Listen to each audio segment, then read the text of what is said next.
The room fell silent the moment she laughed. It wasn't just any laugh, it was sharp, deliberate, and loud enough to echo across the grand ballroom of the Hilton in downtown Chicago, slicing through conversations like a blade. Every head turned toward me as my ex-wife, Rebecca Hayes, tilted her chin slightly upward, her eyes filled with that same cold superiority I remembered all too well. And in that single humiliating moment, standing there in a modest suit among people dressed in wealth and success, I felt smaller than I had in years. Before we go any further, if you believe in kindness, second chances, and the power of rising after being broken, take a moment to like this video, share it with someone who needs hope, and subscribe to the channel. Your support keeps stories like this alive. I hadn't wanted to come to the reunion. 10 years had passed since college, but for me, it felt like a lifetime. Back then, I had dreams bigger than the skyline, dreams of building something meaningful, of proving that a kid from a small Ohio town could make it big. Rebecca had been part of those dreams once. She used to look at me like I was unstoppable, like I was already the man I was trying to become. But life didn't follow the script I had imagined. The business I poured everything into collapsed within 2 years. Debt swallowed me whole. Stress eroded my marriage until Rebecca walked away, taking not just her belongings but every ounce of belief I had left in myself. The divorce was quiet but brutal. She moved on quickly, marrying into money, while I spent years rebuilding from nothing. So no, I hadn't wanted to come. But something in me, maybe pride, maybe unfinished business, had pushed me to step into that ballroom anyway. And now, here I was.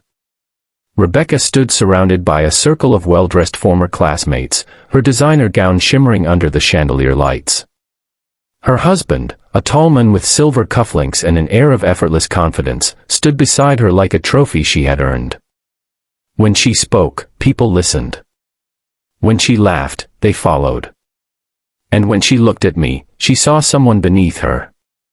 I tried to keep my composure, but her words came fast and cutting, disguised as casual remarks yet dripping with judgment. She commented on how simple my life must be now, how some people just peak early, and how not everyone is meant for success. Each sentence felt like a spotlight exposing every failure I had ever tried to bury. I could feel the weight of eyes on me, hear the faint murmurs of people whispering behind their glasses of champagne. The air felt heavier with every passing second, pressing down on my chest until breathing itself became a struggle. And yet, I didn't respond. Because I had spent too many years fighting to rebuild myself to let her words break me again. I stood there, silent, absorbing the humiliation, not because I was weak, but because I had learned something far more powerful than retaliation. I had learned patience. Still, I won't pretend it didn't hurt. There's a unique kind of pain that comes from being judged by someone who once knew your soul. Rebecca had seen me at my best, at my most hopeful. And now she stood there, rewriting history as if I had always been insignificant. Just as I was about to quietly excuse myself, a subtle shift rippled through the room. It started at the entrance. The double doors opened, and suddenly, the energy changed. Conversation slowed, then stopped. Heads turned, not toward me this time, but toward whoever had just walked in. I didn't look at first. I assumed it was another successful alumnus, another story of achievement that would make me feel even more out of place. But the silence grew thicker, heavier, until curiosity forced me to glance over my shoulder. And that's when everything changed. Standing at the entrance was Alexander Brooks. Even if you didn't recognize his name, you would have recognized his presence. He carried himself with quiet authority, the kind that didn't need to be announced. His tailored suit fit perfectly, his expression calm yet observant, as if he saw everything without needing to say a word. He wasn't just anyone. He was the CEO of the company I worked for. And more than that, he was the man who had unknowingly given me a second chance at life. 3 years earlier, when I was still struggling to climb out of the wreckage of my past, I had applied for a junior position at his firm. I had no impressive credentials left, no shining achievements to present. Just honesty, determination, and a willingness to start from the bottom again. For reasons I never fully understood, I had been hired. Since then, I had worked harder than I ever had in my life. Long hours, quiet persistence, no shortcuts. I never asked for recognition. I didn't need it. The work itself was enough to rebuild something inside me. But I never expected this. Because now, in a room filled with people who measured worth in status and wealth, the most powerful man there was walking straight toward me. At first, I thought I was imagining it. But then his gaze locked onto mine. And he smiled. It wasn't a grand, showy smile. It was simple. Genuine. The kind of acknowledgement that carried more weight than any applause. He crossed the room with steady steps, the crowd instinctively parting to let him through. Conversations faded completely now, replaced by an almost reverent silence.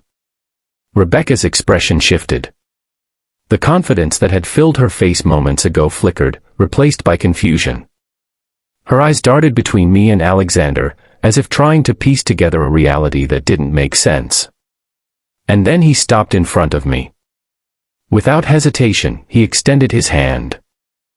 But more than that, he spoke in a tone that carried across the entire room, calm and clear.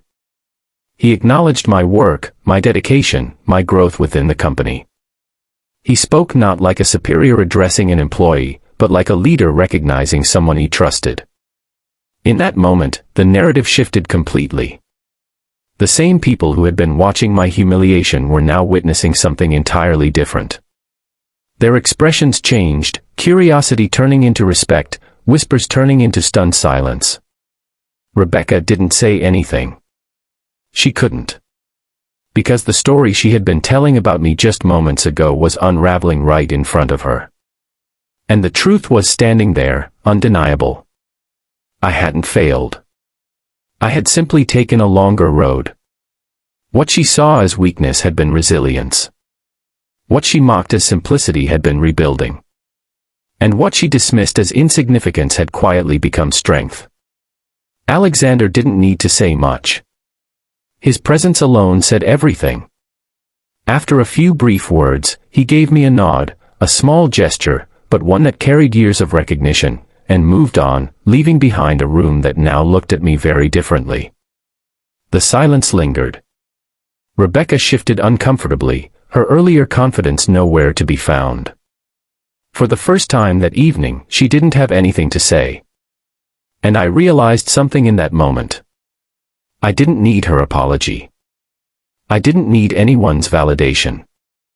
Because the person I had become, the one who stood there calmly, without bitterness, without anger, was already more than enough. If this moment is touching your heart so far, don't forget to comment and share your thoughts below. Your voice matters, and your engagement helps these stories reach more people who need them. The rest of the evening passed differently. People approached me, not out of pity, but out of genuine respect. Conversations felt real, unforced. And for the first time since I walked into that room, I felt like I belonged. Not because of status, but because of growth. Because of the journey. Because I had endured what I thought would break me, and came out stronger. As the night came to an end, I stepped outside into the cool Chicago air. The city lights stretched endlessly before me, glowing with quiet promise. I took a deep breath. And I let go. Not just of the humiliation, but of everything that had weighed me down for years. The failure. The regret.